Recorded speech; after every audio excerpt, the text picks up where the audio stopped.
जे आता बातम्यामध्ये चालू आहे की पूरा ग्रीन करेंगे, पूरा ग्रीन करने के लिए पाकिस्तान जाना पड़ेगा। इस देश में है तो भगवा और नीला ही चलेगा, दूसरा कोई रंग नहीं चल सकता है, ये याद रखना।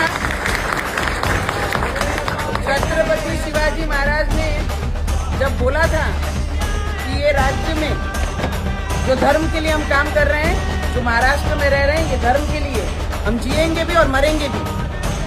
किसी ने कितना भी कुछ बोला, ग्रीन करेंगे, हरा करेंगे, तो तुम्हारे सपने भी सच नहीं हो सकते हैं। ये याद रखना, इस देश में ऐसे कार्यकर्ता, ऐसे भक्त और हमारे जैसे जो हम पॉलिटिक्स में भी हैं, राजकारण में भी हैं, पर हमारे विचार, हमारे छत्रपति शिवाजी महाराज के विचार लेके ये खून में दौड़ते हैं। जब तक ये खून खत्म नहीं होगा तब तक भगवा इस देश से कोई हटा नहीं सकता, इतना याद रखना।